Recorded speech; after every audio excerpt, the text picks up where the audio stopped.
Halo semuanya, kembali lagi bersama kami. Kali ini kami akan membahas tentang globalisasi. Penasaran bukan? Mari kita bahas. Pengertian globalisasi. Menurut Kamus Besar Bahasa Indonesia atau KBBI, globalisasi berarti proses masuknya informasi, pemikiran, gaya hidup, dan teknologi ke ruang lingkup dunia.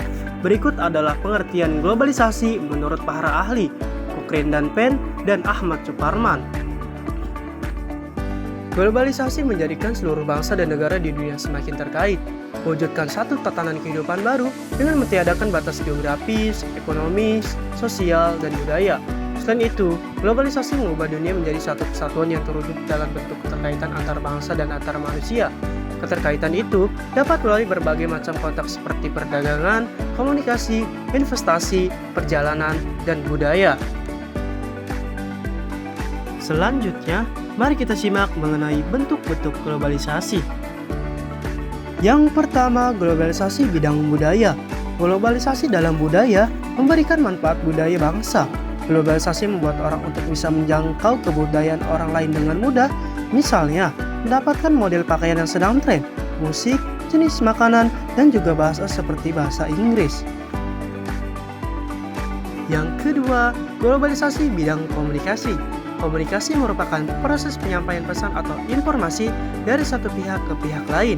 Awalnya, masyarakat Indonesia berkomunikasi dengan cara tradisional. Kemudian, mulai mengalami perkembangan dalam teknologi telepon, handphone, internet, serta media sosial yang ada sekarang ini. Yang ketiga, globalisasi bidang ekonomi. Dalam globalisasi ekonomi, berbagai negara di dunia menjadi pasar yang satu dan semakin terintegrasi tanpa mengenal batasan teritorial atau kewilayahan antar negara. Globalisasi ekonomi berkaitan erat dengan perdagangan bebas atau free trade. Yang keempat, globalisasi bidang iptek. Tujuan utama perkembangan globalisasi iptek adalah perubahan kehidupan masa depan manusia yang lebih baik, mudah, murah, cepat, dan aman. Penggunaan teknologi komputer, faksimile, handphone, siaran televisi, serta satelit telah mempercepat aliran informasi, menembus batas-batas dunia. Selanjutnya, mari kita simak mengenai dampak positif globalisasi. Yang pertama, berkembangnya ilmu pengetahuan teknologi. Perkembangan ilmu pengetahuan dan teknologi di berbagai bidang kehidupan membawa pengaruh positif dalam masyarakat. Dalam bidang pertanian misalnya, perkembangan teknologi yang diterapkan mampu meningkatkan hasil produksi pertanian. Selain keuntungan terhadap hasil produksi, perkembangan ilmu pengetahuan dan teknologi mampu meningkatkan efektivitas sehingga terjadi efisiensi. Yang kedua, meningkatnya efektivitas dan efisiensi. Efektivitas dapat diartikan sebagai pengukuran keberhasilan dalam pencapaian tujuan yang telah diinginkan. Apabila sesuatu telah berhasil dikerjakan dengan cara yang tepat dan sesuai dengan yang diinginkan disebut efektif. Pemanfaatan teknologi internet dalam berbagai kehidupan masyarakat meningkatkan efektivitas dan efisiensi, seperti penjualan tiket pesawat, kereta, bis, dan transportasi lain secara online. Yang ketiga, meningkatnya perekonomian suatu negara. Manfaat positif globalisasi ekonomi adalah semakin berkembang dan menggeliatnya perekonomian sebuah negara, karena semakin banyak modal yang masuk ke sebuah negara. Indonesia juga menjadi salah satu sasaran dunia internasional sebagai tempat terbaik untuk berinvestasi, terutama untuk sektor pertambangan, pertanian, dan industri. Yang keempat, meningkatnya taraf hidup masyarakat. Meningkatnya perekonomian suatu negara pada akhirnya dapat membuat peningkatan taraf hidup masyarakat. Keadaan seperti ini membuat negara semakin aman, damai, dan tentram, karena bisa menurunkan tingkat kriminalitas di negara tersebut, seperti pencurian, pembunuhan, dan korupsi. Tidak sedikit warga negara kita juga yang bekerja di luar negeri untuk membiayai kebutuhan keluarganya di dalam negeri.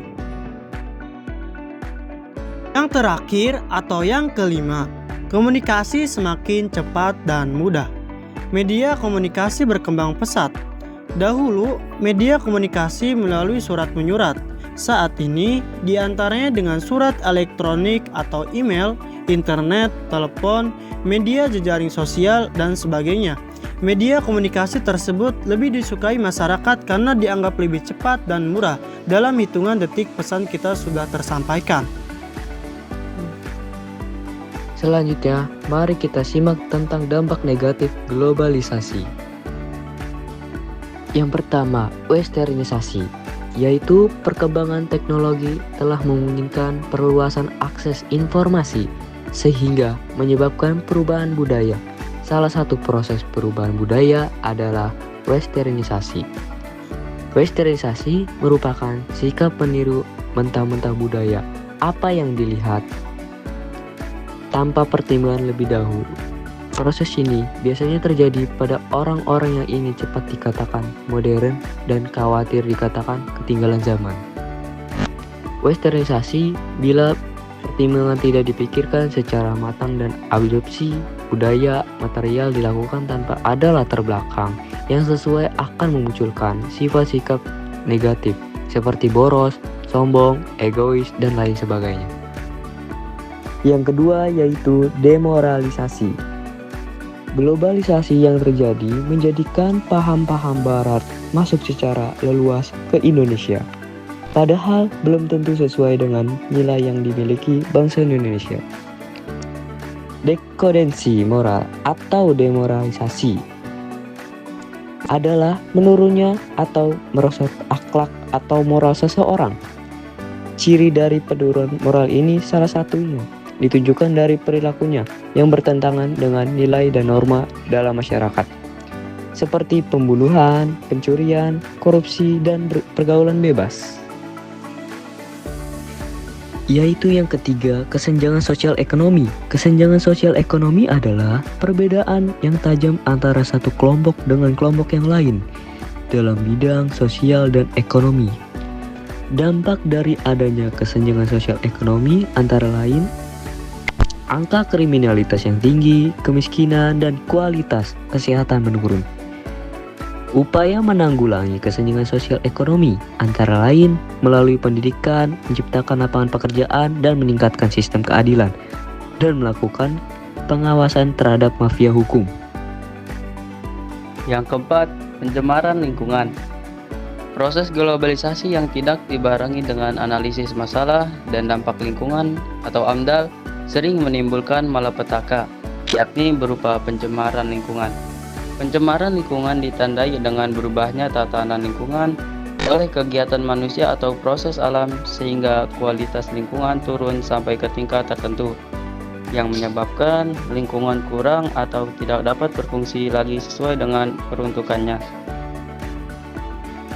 Yang kelima, ada kenakalan remaja. Kenakalan remaja diartikan sebagai semua perubahan anak remaja usia belasan tahun yang berlawanan dengan ketertiban umum, nilai dan norma yang diakui masyarakat yang ditunjukkan pada orang, binatang, dan atau barang-barang yang dapat menimbulkan bahaya atau kerugian pada pihak lain. Yang terakhir, mari kita simak upaya menghadapi globalisasi. Yang pertama, upaya menghadapi globalisasi budaya adalah dengan menyaring setiap budaya asing yang masuk ke Indonesia untuk kemudian diadaptasi dan digunakan bersama-sama.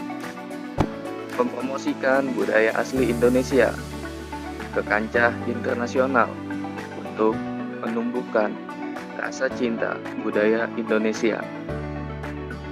Yang kedua, upaya menghadapi globalisasi iptek. Menghadapi globalisasi iptek membutuhkan kompetisi dalam kemajuan teknologi dan peningkatan kualitas sumber daya manusia. Selain itu, penting untuk menyaring informasi yang bermanfaat dan memastikan pengawasan agar tidak ada dampak negatif dari arus informasi.